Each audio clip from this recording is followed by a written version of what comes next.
Damaikan hati, sejukkan jiwa. 107,7 FM Radio Suara Nabawi Pasuruan.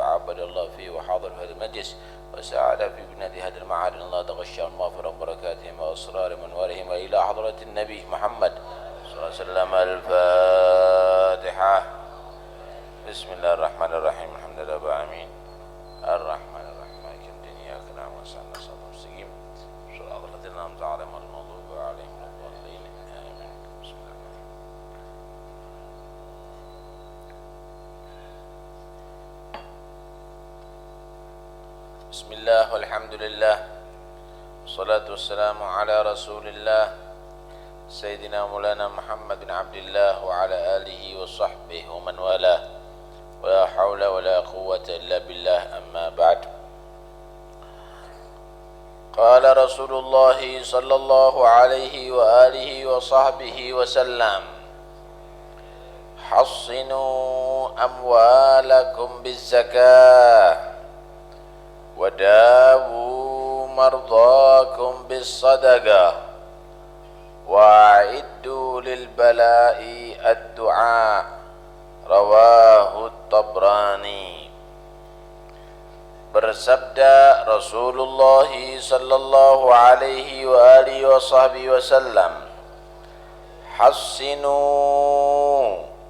bentengilah, amwalakum, harta-harta kalian semuanya, bizzakati, dengan mengeluarkan zakat,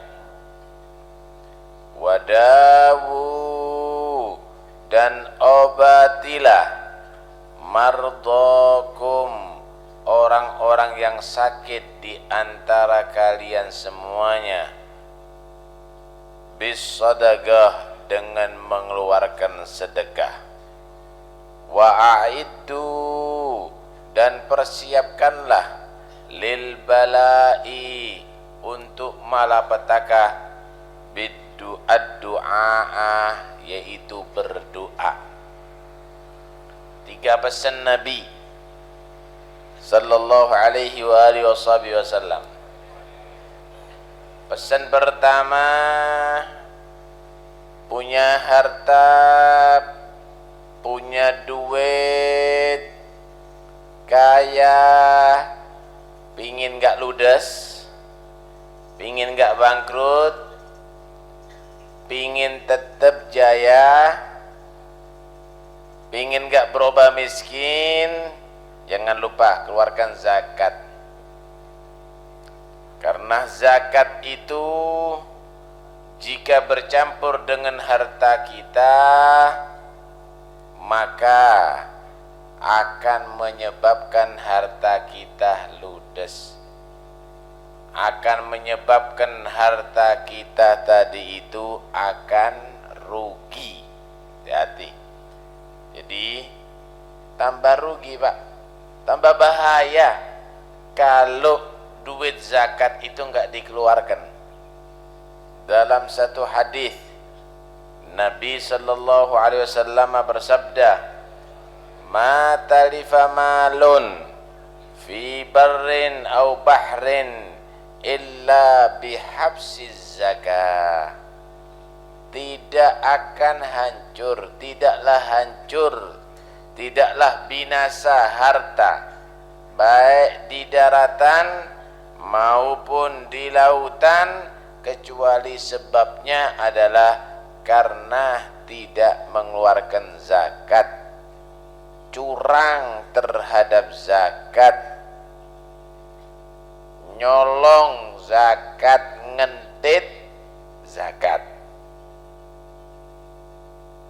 Yang rugi dirinya sendiri kalau nggak mengeluarkan zakat itu. bukan orang lain.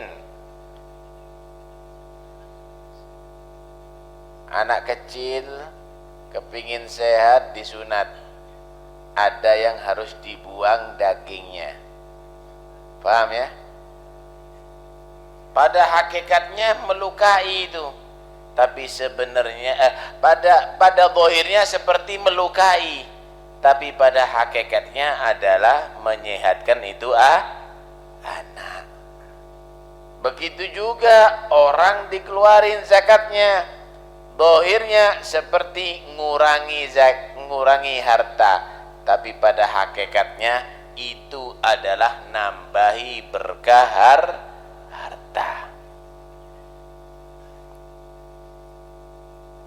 Dokter kadang-kadang mengatakan, menghukumi, kalau ada tumor itu harus dioperasi, diambil, ya enggak? Kalau ada kanker itu dioperasi, diambil. Kenapa? Kanker itu akan bisa mengakibatkan semakin merantak nanti.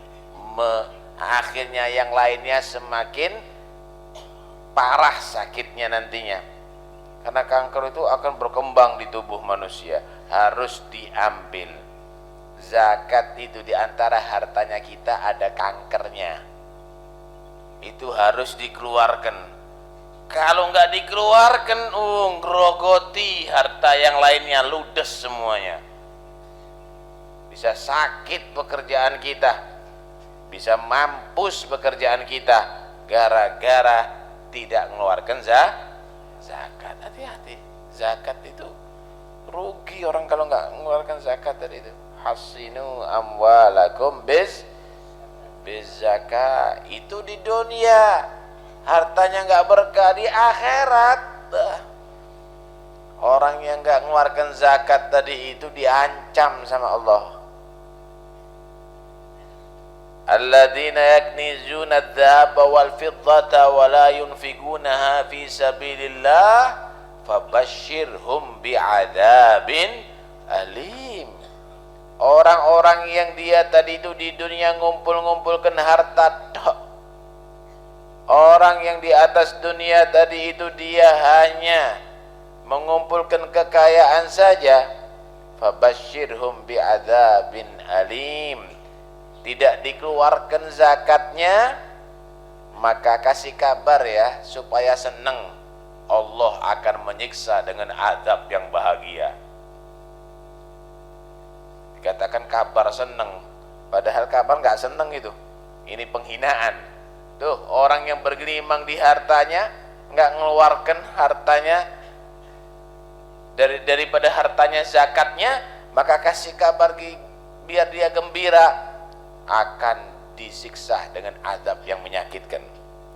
Yauma yuhma fi nari jahannama fatukwa biha jibauhum wa junubuhum wa dhuhuruhum hadza ma kanastum li anfusikum fadzuqul adzaba bima kuntum taknizun. Bakal akan dipanggang orang itu ada di neraka jahanam, maka akan dinyos dengan besi panas dahi-dahinya, punggung-punggungnya, lempeng-lempengnya, sambil para malaikat yang menyiksa mengatakan, "Dzugul adzaba bima kuntum taknizun." Rasakan azab ini karena kamu orang yang hanya ngumpul-ngumpulkan harta, tidak mengeluarkan kewajiban mengeluarkan zakatnya. Pegel malaikat tadi itu. Ini orang kikir ini. Hati-hati, jangan dituruti itu. Sifat medit itu jangan dituruti, sifat kikir, bukhul jangan dituruti. Wa may yuqa syuhha nafsihi fa ulaika humul muflihun, kata Allah. Siapa orang yang dia dilindungi daripada sifat kikirnya pada dirinya, maka orang itu benar-benar menjadi orang yang beruntung. Diceritakan ada seorang saudagar besar. Wah, dia pekerjaannya luar biasa. Sampai-sampai dia tadi itu mengirim barang ke luar negeri. Zaman dahulu pengiriman nggak ada lewat pesawat, harus lewat kapal laut. Udah ada pesanan yang luar biasa banyak, sehingga dia kirim entek, semuanya dikirim, semuanya. Dapat 2 hari ada kabar kapalnya tenggelam. Tenggelam. Udah masuk koran, misalnya ya, kabar udah menyebar, ada di mana-mana. Didatangi si orang ini, Pak, harta Anda ternyata udah tenggelam di lautan, kiriman Anda gagal. Kata dia, boleh jadi kabar itu ada, tapi saya tetap yakin harta saya tidak akan binasa. Pak, ini kabar di mana-mana, ini sudah dikenal oleh orang-orang, ada di mana-mana, ini sudah menyebar beritanya. Kata dia, aku percaya dengan Nabiku Muhammad, karena setiap tahunnya aku tidak pernah telat mengeluarkan zakat, sedangkan Nabi menyatakan tidaklah akan binasa harta di daratan maupun di lautan karena kecuali sebabnya karena tidak mengeluarkan zakat. Aku nggak punya utang zakat, aku udah bayar semuanya. Udah, nggak taunya ada kabar setelah beberapa hari atau beberapa minggu datang kabar barangnya orang ini nggak jadi dikirim karena kapalnya kepenuhan.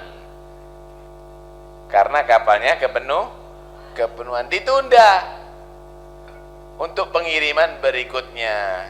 Selamat hartanya dia. Tuh lihat, aku percaya dengan Nabiku Muhammad, semua hartaku aku zakati, nggak ada yang nggak aku zakati, karena itu nggak mungkin hartaku akan binasa. Nah itu, ojo medit-medit dari orang.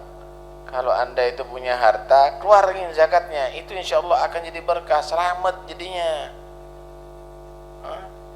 Harta itu Pak, kalau nggak dikeluarkan zakatnya atau ditumpuk-tumpuk aja nggak disedekahkan, itu akan jadi fitnah nantinya. Kalau dia mati, anaknya tukaran, anaknya berebut nantinya. Dengan itu akhirnya kakak yang asalnya sayang sama adik, adik yang asalnya hormat kepada kakak, nggak ada jadinya, kejem jadinya, saling berebut. Bahkan kadang-kadang orang tua masih ada nggak dihargain, gara-gara anak-anaknya tadi itu sadis, ingin merampas harta daripada orang tuanya.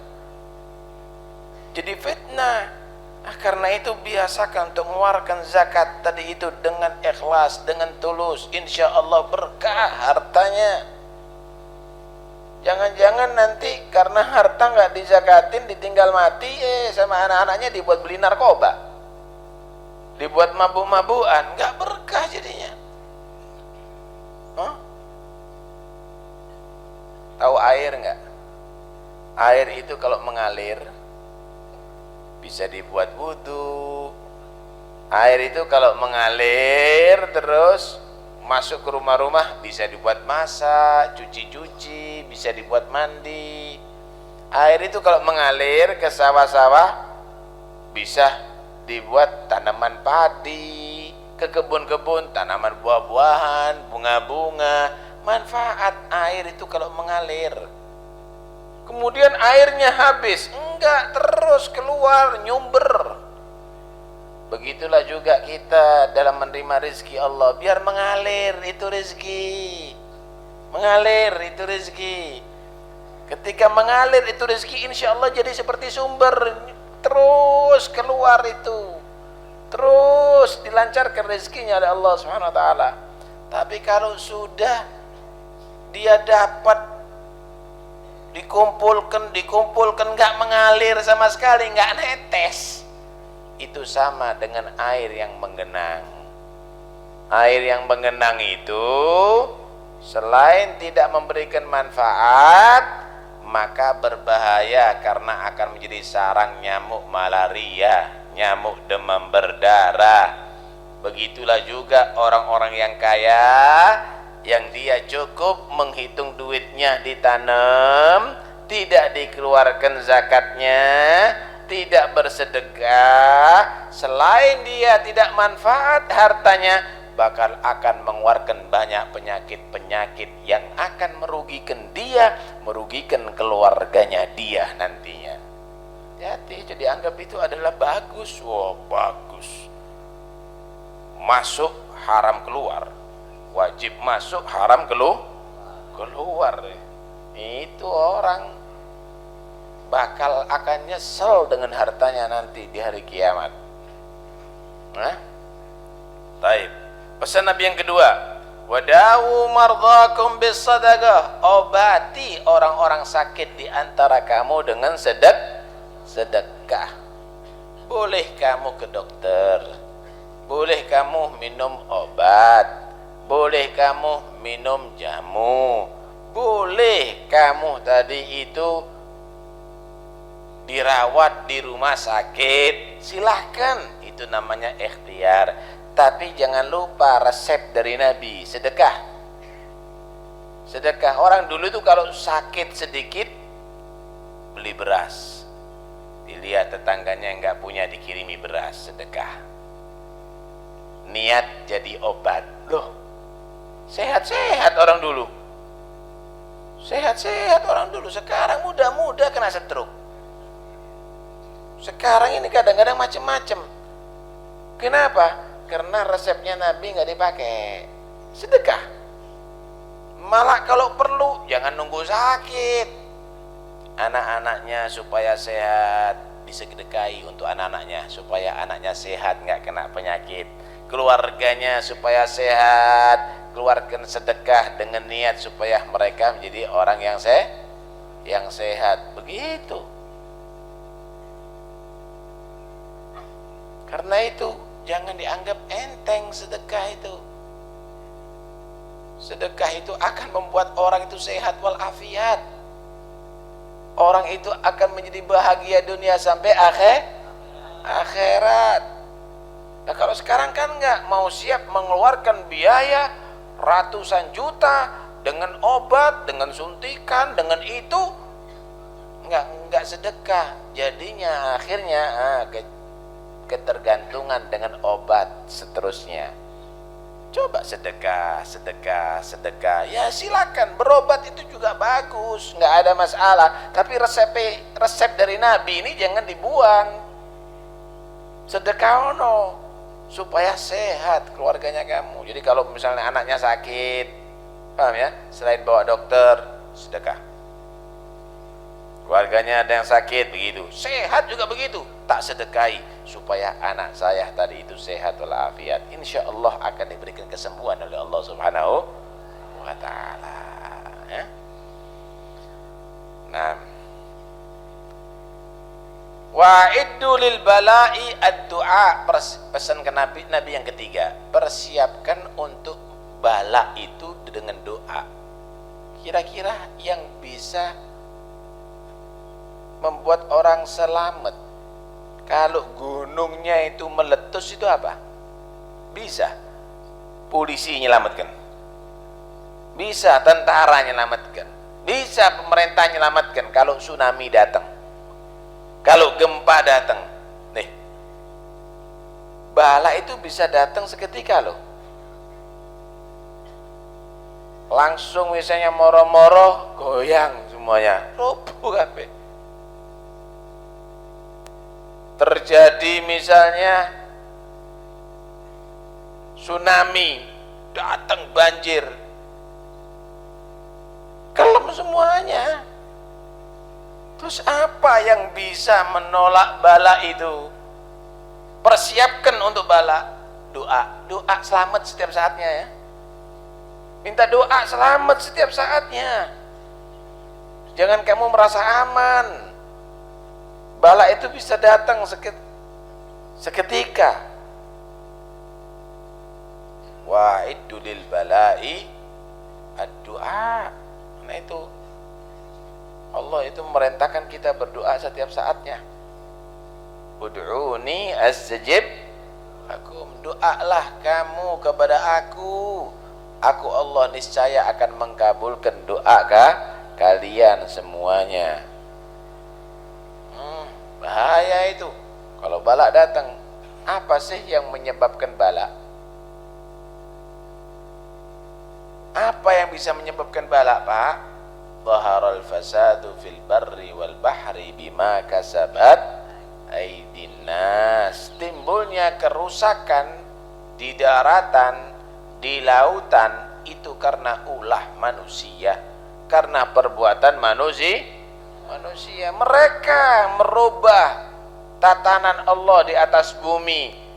Allah perintahkan mereka kepada mereka, jaga gunung-gunung, hutan-hutan, dirusak, ditebangi semuanya kayunya, diambili semua batunya, akhirnya longsor ada di mana-mana, akhirnya banjirnya istiqomah. Banjir istiqomah. Tahu hol nggak sampean? Ahol itu setiap setahun sekali kan itu. Tapi kalau banjir ada di keraton ini lebih daripada hol, setahun 3 kali. Wah hebat. Kenapa kok sering banjir padahal dulu enggak? Inilah ulah manusia. Bahaya manusia itu. Manusia itu kalau enggak beradab bahaya. Tahu gajah sampean? Gajah itu gede. Makannya banyak, tapi gajah itu sopan.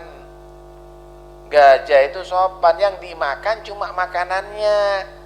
Ya daun, ya jagung. Nggak ada gajah makan nasi kuning. Nggak ada gajah makan nasi rawon. Kenapa? Gajah tahu itu makanannya manusia, bukan makanannya dia. Karena itu nggak ada ceritanya negara hancur gara-gara gajah. Nggak ada ceritanya negara bangkrut gara-gara gajah. Sapi, kerbau, makannya banyak, setiap saatnya ngunyah itu sapi.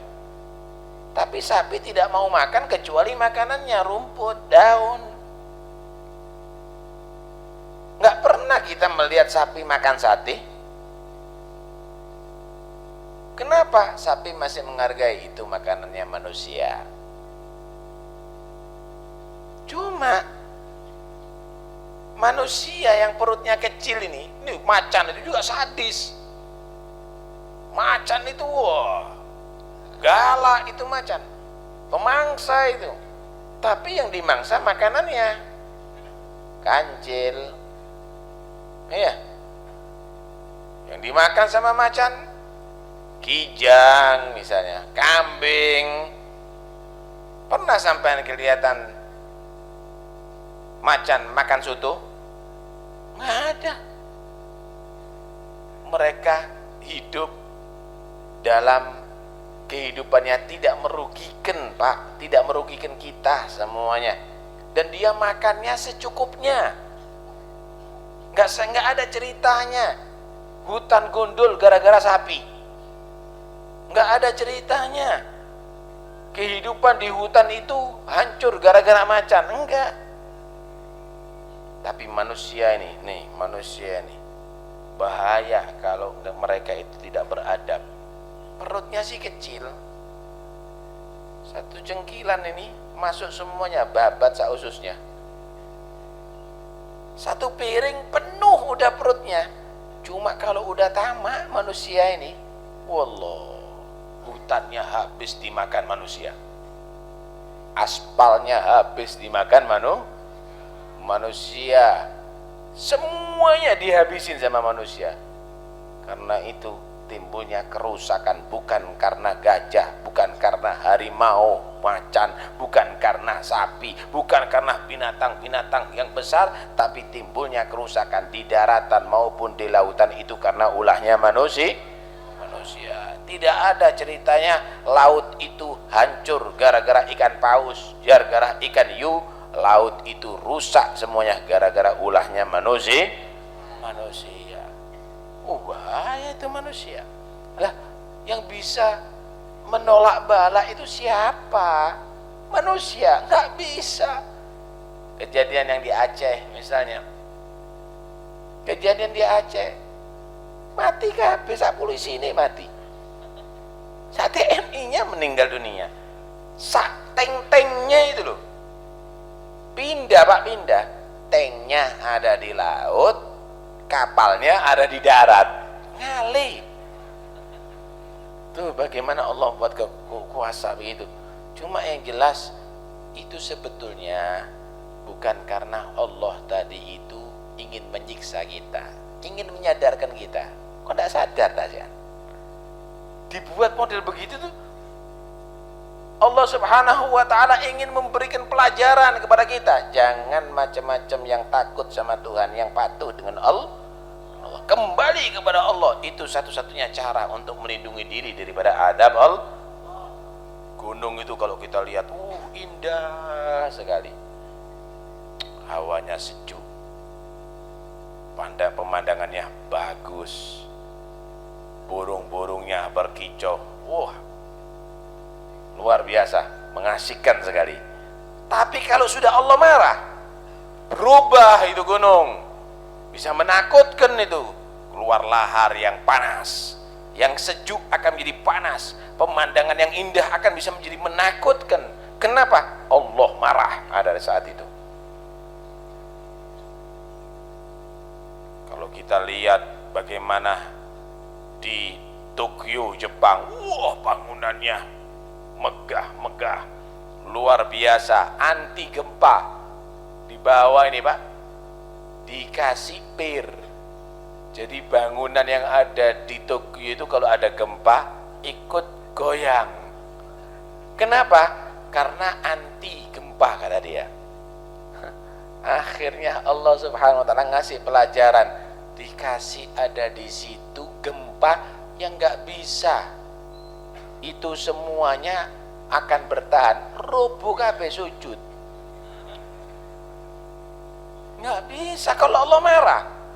Nggak akan bisa manusia tadi itu akan menghindar, akan menyelamatkan diri. Yang ada di Jogja, kejadian gempa ada di Jogja itu, dalam waktu kurang dari 1 menit 5.000 rumah hancur semuanya. 1 menit, kurang 1 menit digoyang sama Allah, ibarat telur ditaruh di dalam kotak kemudian dikocak, hancur kabeh. Karena itu jangan berani-berani sama Tuhan. Itu semuanya Allah Subhanahu wa ta'ala memberikan pelajaran bagi kita. Jangan kurang ajar. Kau manusia lemah, malaikat yang gede-gede takut sama Allah, langit dan bumi takut sama Allah, matahari dan bulan takut sama Allah, patuh setiap saatnya, nurut setiap saatnya. Matahari terus setiap pagi terbit, nurut. Dah orang sing males mataharinya, ustaz metu dimik tak tutuk no turu nih misalnya, nggak ada. Bulan juga begitu, nggak ada bulan yang terlambat, tepat waktu. Lah sampean sholat 5 waktu terlambat terus, nggak tepat waktu, ninggalkan sholat males gara-gara tidur misalnya. Semua alam ini takut sama Allah. Kok manusia ini berani padahal dia itu kecil, padahal dia itu lemah. Inna aradna al-amanati ala samawati wal ard wal jibal fa abaina an yahmilnaha wa hamala al-insan wa ashfaqna minha wa hamala al-insan innahu kana zaluman jahula. Kok berani manusia tadi itu? Manusia kita ini dikasih penyakit mencret itu enggak kuat di sana. Tahu enggak Mike Tyson itu? Kalau kena muntaber, sampean didu sama sampean, menangan sampean. Mike Tyson itu kalau kena muntaber, mencret, muntah-muntah, enggak kuat tinju. Lemah manusia itu. Yang alim-alim itu yang ahli khutbah, khutbahnya enak. Kalau sakit gigi nggak enak khutbahnya. Nggak enak khutbahnya. Manusia itu lemah, tapi justru manusia itu yang paling kurang ajar terhadap Tuhannya. Paling berani melanggar terhadap Tuhannya, ngeremehkan terhadap Tuhannya. Sampean sama saya, Pak, nggak perlu dihancurkan bumi ini. Nggak perlu dihancurkan bumi ini. Kalau kita hancur, kita mati semuanya, nggak perlu dihancurkan. Dikepruk ambil pedel mati sampean. Dipukul sama kayu mungkin mati sampean. Lemah kita ini, lemah. Kita ini bukan kuat. Ditembak dengan peluru yang kecil itu mati. Kok berani-beraninya kepada Allah yang menguasai langit dan bumi? Kok berani-beraninya kepada melanggar ajaran Allah yang menciptakan alam semesta? Karena itu tidak ada yang bisa menyelamatkan kita dari adab Allah kecuali kita memohon pertolongan Allah, kembali kepada Allah. Wa'iddu lil bala'i ad-du'a, persiapkanlah untuk melindungi diri daripada bala Allah dengan banyak doa. Jadi bala itu suatu saat akan turun kepada kita. Ada dua sabab manusia itu selamat daripada bala. Pertama, wujudnya Nabi Muhammad.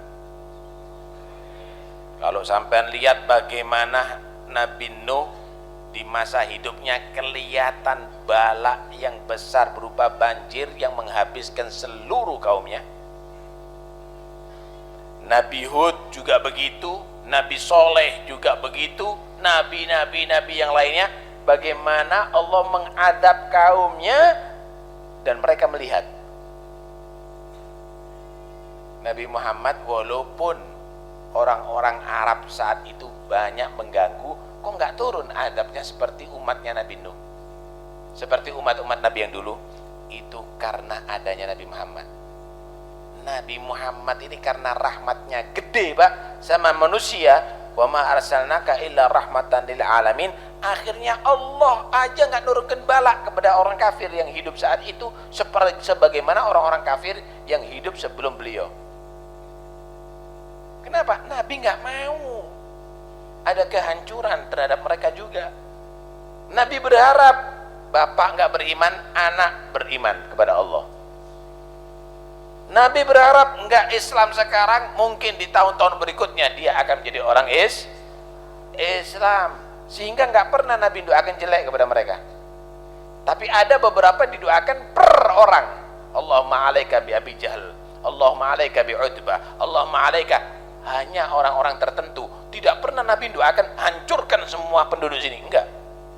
Hancurkan mereka semuanya, enggak. Enggak ada. Subhanallah. Itu karena berkat Nabi. Ini pertama. Yang kedua, bala itu diangkat oleh Allah itu karena masih banyak orang yang memohon ampun kepada Allah, beristighfar kepada Allah. Karena itu Allah berfirman, "Wa ma kana Allah mu'adzibahum wa anta fihim." Wa ma kana Allah liyu'adzibahum wa anta fihim wa ma kana Allah mu'adzibahum wa hum yastaghfirun. Tidaklah Allah menyiksa manusia sedangkan engkau wahai Muhammad masih hidup di antara mereka, dan tidaklah Allah akan mengadab manusia semenjak mereka masih beristighfar kepada Allah, masih memohon ampunan Allah Subhanahu wa ta'ala. Orang-orang yang begini nih, yang masuk mau beristighfar, mau minta ampunan Allah, itu adalah orang-orang yang menjadi sebab tertolaknya atau diangkatnya bala yang akan turun kepada manusia. Mudah-mudahan semuanya selamat. Amin ya rabbal alamin.